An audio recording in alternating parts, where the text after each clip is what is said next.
Coffee ನಾಡು ಚಿಕ್ಕಮಗಳೂರಿನಲ್ಲಿ ಗಾಳಿ ಮಳೆ ಅಬ್ಬರ ಮುಂದುವರೆದಿದೆ. ಭಾರೀ ಮಳೆಗೆ ಸೇತುವೆ ಮುಳುಗಿ ಜನರು ಪರದಾಡಿದ್ದಾರೆ. ಮೂಡಿಗೆರೆ ತಾಲೂಕಿನ ಬೈದುವಳ್ಳಿ ಗ್ರಾಮದಲ್ಲಿ ನಡೆದಿರುವಂತಹ ಘಟನೆ ಇದು. ನೀರಿನ ಮಟ್ಟ ಏರಿಕೆಯಿಂದಾಗಿ ಎರಡೂ ಗ್ರಾಮದ ಸಂಪರ್ಕ ಕಡಿತವಾಗಿದೆ.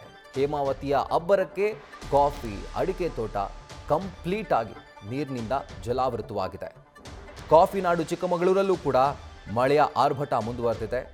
ಇನ್ಫ್ಯಾಕ್ಟ್ ವರುಣ ಸಾಲು ಸಾಲು ಅವಾಂತರವನ್ನು ಅಲ್ಲಿ ಸೃಷ್ಟಿ ಮಾಡಿದ್ದಾನೆ. ಕಾಫಿ ಅಡಿಕೆ ತೋಟಗಳು ನೀರಲ್ಲಿ ಜಲಾವೃತವಾಗಿದ್ದರೆ, ತುಂಬಿ ಹೋಗಿದ್ರೆ, ಮತ್ತೊಂದು ಕಡೆ ನೀರಿನ ಮಟ್ಟ ಏರಿಕೆಯಿಂದಾಗಿ ಎರಡು ಗ್ರಾಮದ ಸಂಪರ್ಕನೇ ಕಡಿತವಾಗಿದೆ. ಬರಬೇಕು. ನಾನು ಗಾಡಿ ತಗೊಂಡು ಹೋಗ ನಾನು ತೋಟ ಹಾಕಲ್ಲ, ನನ್ನ ಮನೆ ಗಾಡಿ ಹಾಕಲ್ಲ. ಸರಿ ದಾಟ್ತದೆ, ಅದು ಸ್ಪೀಡಾಗಿ ಬರ್ಬೇಕು ಮಾತ್ರ.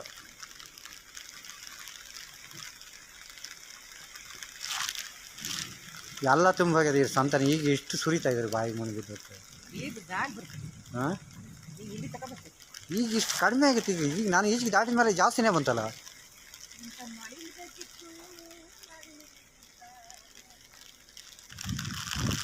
ಫಾಸ್ಟಾಗಿ ಬಂದ್ರೆ ಬರ್ಬೋದಾಯ್ತು. ಕಾರು ಫಾಸ್ಟಾಗಿ ಬರಬೇಕು.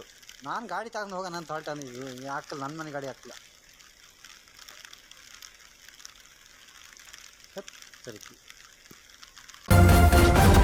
ನ್ಯೂಸ್ ಫಸ್ಟ್ ನಿರ್ಭೀತಿಯಿಂದ ನಿಮ್ಮ ಪರವಾಗಿ.